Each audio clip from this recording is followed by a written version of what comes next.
नाज़रीन करमपुर मां असां आम ख़बर जी आगाही शेयर कंदा हलूं। सरदार मीर महबूब अली खान बिजराणी अमन जो सफ़ीर हुअण जो सबूत ॾेई छॾियो। जी नाज़रीन करमपुर मां असां आम ख़बर जी आगाही शेयर कंदा हलूं। बिजराणी ऐं तेगाणी बिरादरी में हलंदड़ खूनी तकरार जे ख़ात्मे लाइ मुख़्तलिफ़ तंज़ीमनि जा अॻवान मेड़ मिंत काफ़िले जी सूरत में बिजराणी हाउस करमपुर पहुता। कंदकोट में मुख़्तलिफ़ तंज़ीमनि जा अॻवान, वकील, सहाफ़ी, सियासी समाजी अॻवान इलाइक़े जा चङा मुड़ुस काफ़िले जी सूरत में करमपुर बिजराणी हाउस पहुता। मेड़ मिंत काफ़िले में शामिल अॻवाननि वकील अब्दुल गनी बिजराणी, SUP अॻवान ज़ुरियत बिजराणी, मीर इकबाल अहमद खान बिजराणी, मौलाना अब्दुल हफ़ीज़ बिजराणी, JUI अॻवान मौलाना जमालुद्दीन ओगाई ऐं ॿियनि सियासी समाजी तंज़ीमनि जे अॻवान सरदार मीर महबूब अली खान बिजराणी सां मुलाक़ात करे खूनी तकरार ख़त्म कराइण जी अपील कई। सरदार मीर महबूब अली खान बिजराणी पारां खूनी तकरार ख़त्म कराइण जी हामी भरी दे भरपूर सहकार की ख़ातिरी पुन कराई वई। मेड़ मिंत काफ़िले में शामिल अॻवान जो चवणु हो त 10 सालनि खां हलंदड़ बिजराणी तेगाणी खूनी तकरार में ॿिन्ही धुरनि जा 48 माण्हू मारिजी चुका आहिनि। इंतज़ामिया को बि किरदारु अदा न पई करे। बेगुनाह इंसाननि जो खून वही रहियो आहे। तहरीक हलाए रहिया आहियूं। बिजराणी सरदार खां पोइ तेगाणी सरदार वटि बि वेंदासीं। खूनी तकरार ख़त्म करण लाइ सुख सां वेंदासीं। इन हवाले सां सरदार मीर महबूब अली खान बिजराणी ऐं मेड़ मिंत काफ़िले में शरीक अॻवाननि जो वधीक छा चवणु हो, अचो त ॾिसूं था हिन तफ़सीली रिपोर्ट में। बाल उन जी कोर्ट में आहे, हो छा थो चवे? महिरबानी। बिजराणी तेगाणी तकरार खां अलावा ॿिया बि ज़िले कश्मीर में तकरार हलंदड़ आहिनि। उन हवाले सां जेको तव्हां छा चवणु था, कहिड़ो किरदारु अदा इंशाअल्लाह मां कोशिशि कंदुमि त उहे बि हल थियनि। मां चढ़ी बि वेंदुमि। कंदकोट मां जेके बि असांजा आल पार्टीज़ जा दोस्त आहिनि, तंज़ीमुनि जा, मुख़्तलिफ़ फलाई तंज़ीमुनि जा, सियासी तंज़ीमुनि जा, सभई गॾिजी तमामु वॾे वफ़द सां गॾिजी करे सरदार साहिबु मीर महबूब अली खान जी बंगले ते आयासीं। सरदार साहिब जी वॾी महिरबानी, उन असांजी जेको काफ़िलो उन्हनि खे तमामु वॾी बहितरीनु मोट ॾिनी। सरदार साहिब जो ॻाल्हियूं घणियूं आहिनि ऐं अॻ में बि 2-3 दफ़ा असांखे उन्हनि तारीख़ फिराई आहे, पर अॼु तव्हां सभु जेके दोस्त आया हो असांजे तरफ़ां तव्हांखे इजाज़त आहे। सरदार तेगो खान जेका बि तारीख़ ॾे असां हाज़िर आहियूं ऐं असांजे तरफ़ां आहे। बिजारान जे तरफ़ां कोई इनकार न आहे। ॿिया जेके क़बीलाई तकरार हलंदड़ आहिनि, ॿियनि क़बीलाई तकरारनि जे बारे में मुख़्तलिफ़ क़ौमुनि जा आहिनि। बिजारान खां सवाइ निंदवाणनि जा आहिनि ऐं मलकनि जो आहे। निंदवाणनि जो पाण में आहे। कुझु उन खां सवाइ ॿिया बि सनाथुला हिते आहिनि इलाइक़े जा। उन्हनि जे लाइ बि सरदार साहिबु वाइदो कयो त मां पहिरियों उन्हनि सां घुराए, उन सां टाइम रखी, ज़रूरत पई त मां उन्हनि जे घर वञी बि इंशाअल्लाह उन्हनि खां टाइम वठी उनखे ठाहींदुमि। हिन मौक़े तव्हां कहिड़ो अज़म कयो था इन क़बीलाई तकरारनि जे ख़ात्मे जे हवाले सां? असां त कोशिशि ई करे सघूं था। अज़म कहिड़ो करे सघूं था, या को बसि इहो ई कोशिशि आहे त असां जे वस में वधि में वधि चङनि वटि वञी उन्हनि खे अर्ज़ु करणु, उन्हनि खे मिंथ मेड़ करणु आहे। बाक़ी जेके असांजा दोस्त आहिनि क़बीलाई, जीअं बिजाराणी फोरम आहे या उन खां अलावा ॿिया बि सियासी ऐं समाजी जेके धुरियूं आहिनि, उहे सभई पंहिंजे तरफ़ां एतिजाज कनि था। हिन क़ौम सां, हितां जी कश्मीर ज़िले जी अवाम सां ॿधी जो इज़हार कनि था, उन्हनि सां हमदर्दी जो इज़हार करनि था। ऐं हाणे उन्हनि ते इंतिज़ामिया ऐं इलाइक़े जा जेके सॻा आहिनि, जेके सरदार आहिनि, उन्हनि जे खे जाॻाइण जे लाइ ऐं उन्हनि जे अंदरि में हमदर्दी विझण लाइ असां ही सभु गॾु थिया आहियूं। त ख़ुदा जे वास्ते तव्हां ॾिसो, हितां जा माण्हू, तव्हांजा माण्हू आहिनि, ही क़बीलाई माण्हू जेके आहिनि उहे सभु तव्हांजी कढनि, सियासी तरह बि तव्हांजी कढनि, क़ौमी लिहाज़ सां बि तव्हांजी कढनि। तव्हां पंहिंजे माण्हुनि जी पाण सार लहो ऐं उन्हनि माण्हुनि जा जहिड़ा ख़तमु करायो ताकी उन्हनि जा बचा बि असां वांगुरु ॿियनि वांगुरु आज़ादी सां घुमी सघनि, तालीम वठी सघनि। अॼु असां आल पार्टी जे तरफ़ां मुख़्तलिफ़ सियासी समाजी ऐं कॉमर्स धुरियूं गॾिजी करे आया आहियूं, मज़हबी धुरियूं गॾिजी करे आया आहियूं बिजाराणी हाउस ते सरदार महबूब अली खान सां मुलाक़ात लाइ। सरदार साहिब सां मुलाक़ात थी, उन तमामु मस्बत ऐं बहितरीनु मोट ॾिनी। बल्कि सरदार साहिब त इंतिहाई स्लो जी ॻाल्हि कई। मां तव्हांखे ख़ाली चिठी ॾेई रहियो आहियां त जंहिं ते बि जेका बि तव्हां तारीख़ मुक़ररु कयो, मूंखे उहा तारीख़ मंज़ूर हूंदी ऐं जिते बि रखो असां इंशाअल्लाह हाज़िर आहियूं। अॻे बि असां मुख़्तलिफ़ सुलह लाइ तारीख़ूं ॾिनियूं आहिनि, पर ॿी धुर न आई आहे। हाणे बि सरदार साहिबु तमामु सुठी मोट ॾिनी आहे। असांखे उमेदु आहे त इंशाअल्लाह हीअ बिजाराणी ऐं तेगाणी तकरार ख़तमु थींदो। बाक़ी जेके ॿिया क़बीला आहिनि, निंदवाणनि जा मसइला आहिनि, उन लाइ बि सरदार साहिबु कोशिशि में आहे। ऐं मल्क ऐं निंदवाणनि जो मसइलो आहे, उनजे लाइ बि सरदार साहिबु चयो त मां हाणे लाइ तयारु आहियां। असांखे उमेदु आहे त असांजूं कोशिशूं कारगर थींदियूं, छो त असांजो नारो आहे बिस्मिल्लाहिर्रहमानिर्रहीम। जीअं त ॼठो ॾींहुं आहे, आल पार्टी मूवमेंट जी तरफ़ां असां बिजाणी हाउस पहुता आहियूं ऐं सरदार महबूब अली खान असांखे सुठी मोट ॾिनी आहे ऐं रास्तो ॾेखारियो फ़ैसिले करण लाइ। ऐं ॿियो त अॼु असांजे जेको कैंप ते घंटा कैंप लॻो उनमें बुलेटी मरकज़ी सदर मीर इकबाल खान बजरानी सरदार तेगो खान तेगानी बि असां इज़हार यकजहती करणु आया ऐं उन्हनि बि सुठो मौक़ुफ़ ॾिनो। हू बि चाहिनि त क़बली तकरार ख़तमु थियणु खपनि ऐं ख़ुशाइन फ़ैसिलो आहे ऐं ख़ुशाइन ॻाल्हि आहे त सरदार महबूब अली ख़ान असांखे जेको राजपो ॾेखारियो हुई ऐं इनशा अल्लाह सरदार तेग खान ने बि शाम रखियल आहे प्रोग्राम इनशा उहो बि असांखे सुठी लॻी। अॼु जेको असांजो बेजाराणी हाउस ते अचणु थियो आहे मुख़्तलिफ़ तंज़ीमां ऐं मुख़्तलिफ़ पार्टियूं मज़हबी हुजनि सियासी समाजी सभिनी जो हिकिड़ो इहो गॾियल मौक़िफ़ आहे त असांजे कश्मीर ज़िले में जेके क़बीलाई जहिड़ा हलंदड़ आहिनि जेके तालीम जे लाइ तबाही जो सबबु बणियल आहिनि ऐं इलाइक़े में बदअमनी जो हिकिड़ो सबबु बणियल आहिनि उन जे लाइ असां सभु मुतहिद थी करे अॼु सरदार मीर महबूब अली ख़ान बेजाराणी साहिब जन वटि पहुतासीं। अल्हम्दुलिल्लाह सरदार साहिब हिन सभिनी दोस्तनि खे ऐं हिन सभिनी पार्टियुनि जे अॻुवाणनि खे अहिड़ी हिकिड़ी मुस्बत मोट ॾिनी जंहिंमां असां पुरमेद आहियूं त इनशा अल्लाह सरदार साहिब जेकी ज़बान सां चयो आहे ऐं पंहिंजी बिरादरी जे माण्हुनि खे इन ते ज़रूरु क़ाइल कंदो ऐं असां इहा साॻी उमेद सरदार तेगो खान तेगाणी मां बि रखूं था त हीअ साॻिया ई माण्हू असां उन वटि बि हली इहा ई शइ चवंदासीं त जेकॾहिं असांखे सरदार साहिब जो माण्हू हिकिड़ो बिरादरी जो वधीक क़तल थियल आहे उन एतिरो हिकिड़ो पाण खे मुनज़म थी करे ऐं पाण खे जेको आहे त अमन जे हवाले सां सुठो किरदारु अदा करण जे लाइ कयो आहे त असां तव्हां मां बि इहा उमेद सम्झूं था त सरदार तेग खान खे चवंदासीं तव्हां बि असांखे अहिड़ी मोट ॾियो जीअं ही मामला सॼा ख़तमु थी वञनि। असुल हक़ीक़त इहा आहे त हीअ जे क़बीलाई जहिड़ा आहिनि इहे वॾी बदअमनी जी बाहि आणनि था। हिते हथियार अचे थो उन खां पोइ माण्हू उन बिरादरियुनि जा ॾोयारी थी वञनि था पोइ उन मां सॼो इलाइक़े जो माहौल ख़राबु थी वञे थो। असां मीडिया जे तवसुत सां ऐं तव्हांजे तवसुत सां इहा उमेद रखूं था त तव्हां ही असांजो प्रोग्राम ऐं असांजो क़ाफ़िलो जेको आयो आहे इन खे बाला ऐवाननि ताईं पहुचाईंदो ऐं इनशा अला इदारा इन ते क़दम खणंदा ऐं हिननि सरदारनि सां गॾिजी करे हिन ज़िले कश्मीर खे तमामु अहम मामिलो आहे। इन ते आउं त पहिरीं जैसे पंहिंजे दोस्तनि खे अब्दुल गनी साहिब खे ॾियां थो जेका सभिनी जमायतनि खे गॾु करे ऐं इलाइक़े जे मोज़नि खे सरदारनि खे असां अची अपील कयोसीं। अॼु हिकिड़े वॾे सियासी घराणे मीर साहिब मीर रज़ा ख़ान बिजाणी जे उतां ते आहियूं ऐं हुते हुनजे भाइट मीर महबूब अली ख़ान सां जेका दोस्तनि जी मुलाक़ात थी आहे त उन जी जेका मौक़िफ़ आहे तमामु शानदार ऐं बहितरीनु आहे। उन जेका मौक़िफ़ ॾिनो आहे त असीं त ख़ैरनि लाइ राज़ी आहियूं। अॻराई जेके बि हाल अहवाल हुया उन्हनि जे क़बीलनि जे तरफ़ां उन्हनि ॾिनो ऐं सम्झां थो उनखे आउं कोन थो दोहिरायां।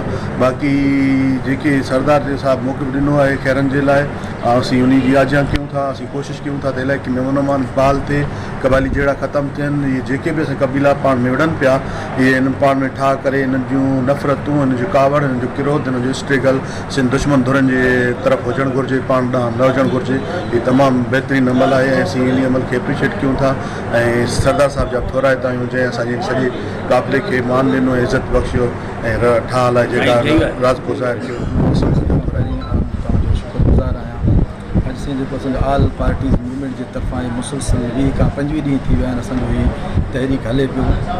पहिरियों ऑल पार्टीज़ कॉन्फ्रेंस थी उन खां बाद में जेका एहतिजाजी असांजी वॾी रैली हुई ऐं उन खां अलावा 8 ॾींहं हो असांजो मुसलसल घंटाघर चौक ते एहतिजाजी कैंप लॻल आहे जंहिंमें मुख़्तलिफ़ असांजा मज़हबी सियासी क़ौम परस्त वकला बिरादरी समाजी हर मकतब फ़िक्र जो माण्हू मौजूदु आहे। 8 ॾींहं ते असां वटि आल बुलेदी पाकिस्तान एसोसिएशन जो सदर मीर इकबाल अहमद बेजाराणी साहिब बि आयो ऐं सरदार तेगो खान तेगाणी बि आयो।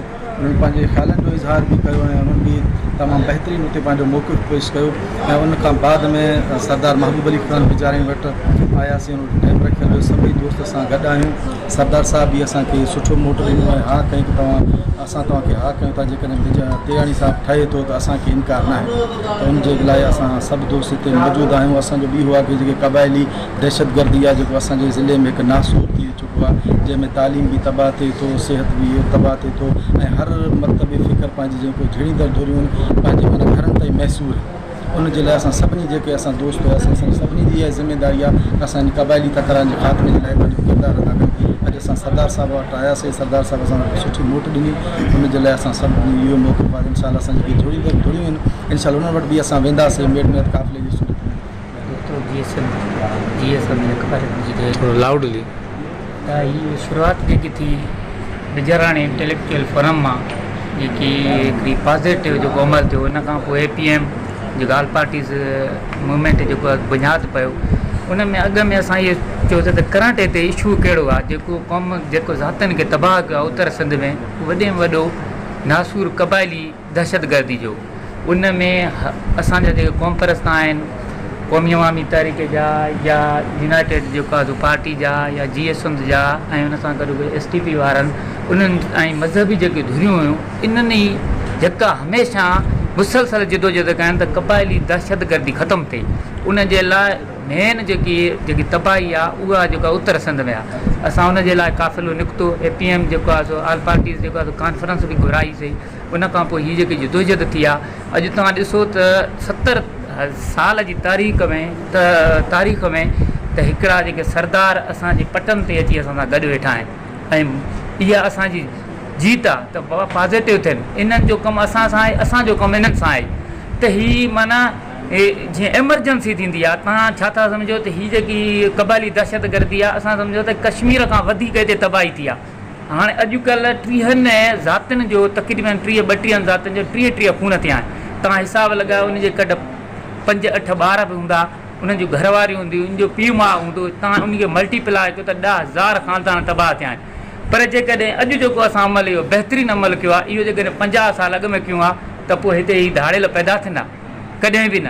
हिते जेको आहे गैंग जेको आहे पैदा धाड़ियलनि जी थिए आहे। हिते हिकिड़ो SP पैदा थियनि हिकु घर में तेगाणनि में SP पैदा थियनि बिजाणनि में जेको आहे SP पैदा थियनि ऐं जखराणनि में SP पैदा थियनि DC पैदा थियनि त असां जेको आहे सो जेको अॼु जेको इहो कमु आहे तारीख़ में हिकिड़ो जेको ही तारीख़ जे सुनहरे दौर में जेको आहे सो इहो लिखियो वेंदो। जेको अॼु असां 50 साल खां पोइ जेको रिज़ल्ट ईंदो उन में इक़बाल ख़ान जो बि नालो हूंदो उन में तेग़ ख़ान जो बि नालो हूंदो उन में महबूब अली ख़ान जो नालो हूंदो उन में अकरम ख़ान जो बि नालो हूंदो उन में जेको आहे सो अब्दुल गनी साहब जो नालो हूंदो। जेकॾहिं मुसलसल असां इहा बीमारी ख़तमु थियूं त असां ईअं सम्झो त असां पंहिंजा नसुल बचायोसीं। ईअं सम्झो त तव्हां ॾिसजो 20 सालनि में हिते कहिड़ी ख़ुशहाली थी अचे। हिते माण्हू डिप्रेस लॻा पिया आहिनि ख़ानदान तबाह लॻा पिया आहिनि। थोरी अञा उन गैप खे ख़तमु करण जे लाइ असां जेके धुरियूं आहियूं उहे आया आहियूं ऐं हिन सां गॾु मुसलसल असां जिदोजहद कयूं था। उहा जेकी अना आहे उन्हनि खे जेको वेझो करण वारो टी धुर हुई बि कान। अॼु जेके हिते सुलझियल माण्हू आहियूं असां 3 धुर जो पुल जो किरदारु अदा कयो आहे। इनशाअल्लाह तव्हां ॾिसंदव इहे साल ॿिनि जे अंदरि केॾा न बहितरीनु रिज़ल्ट था मिलनि। उहो भेटाई साहिब जो हिकिड़ो बैत आहे त इन ते जेकॾहिं अमल कयूं हलो हलो कोरे जिते नाज़ुक जंहिंजो नींहुं गंढ न सारो ॾींहुं छिनण ख़ात्मे जे लाइ सभु तंज़ीमुनि जा दोस्त जंहिंमें सिंध यूनाइटेड पार्टी सिंध तरक़ी पसंद पार्टी जमियत उलमा इस्लाम जमायत इस्लामी क़ौमी अवामी तहरीक सुन्नी तहरीक ऐं पंहिंजो ही PSP ऐं वहदतुल मजलिस वहदत मुस्लिमीन।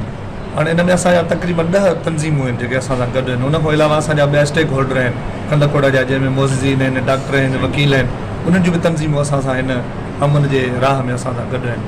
असां डोर टू डोर पहिरियों बि वियासीं मुख़्तलिफ़ जेके कम्यूनिटीज़ विढ़ियल हुयूं असांजे इलाइक़नि में उन्हनि ताईं इहो सुलिह जो पैगाम खणी वियासीं।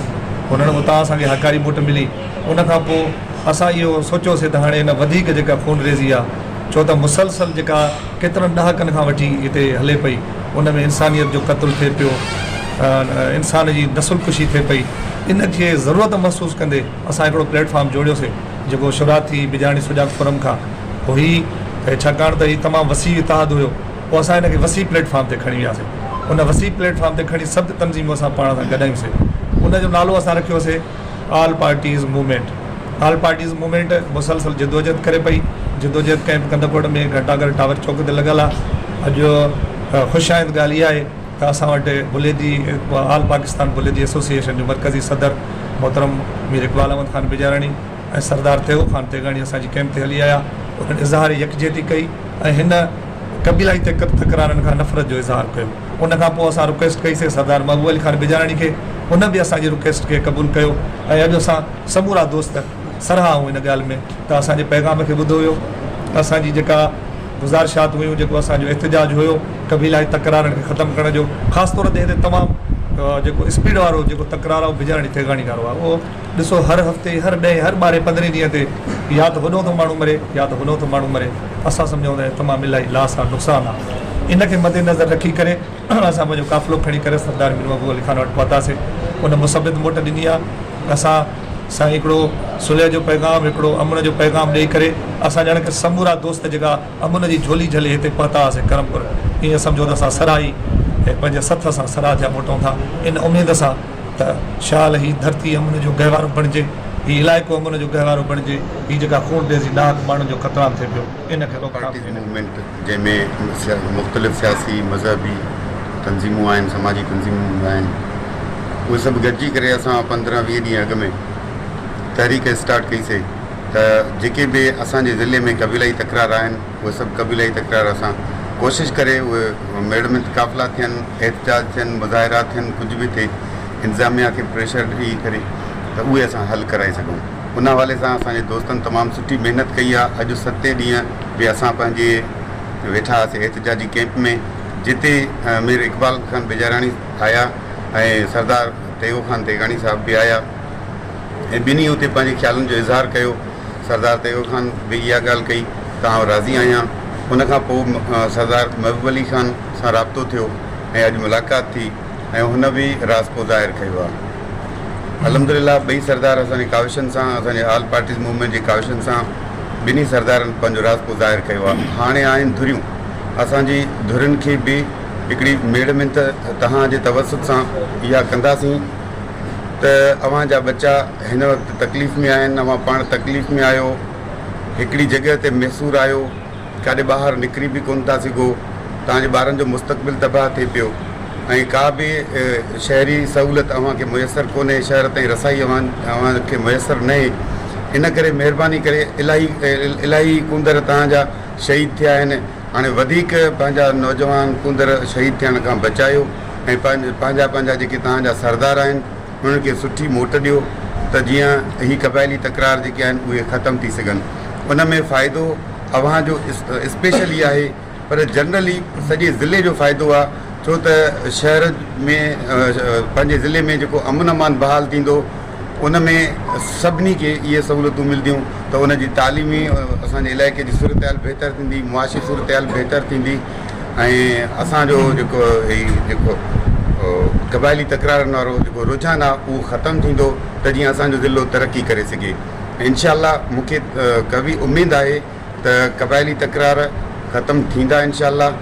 जीअं अॻुभराई अॼु असांखे मिली आहे ऐं ॿिन्ही सरदारनि खां सुठी मोट मिली आहे ऐं उमेदु इहा था कयूं त जेके बि असांजे ज़िले में सरदार आहिनि सभिनी खां असांखे इंशाअल्लाह अहिड़े ई नमूने सां सुठी मोट मिलंदी ऐं धुरियुनि खे वरी बि असां हथ ॿधी असांजो अर्ज़ु आहे त अव्हां पंहिंजा तकरार ख़तमु कयो, वधीक कुंदर शहीद थियण खां बचायो ऐं इलाइक़े में जेको अमन अमान आहे उनखे बहाल करण में असां सां ॿधी कयो ऐं असां सां गॾिजी वञो। महिरबानी।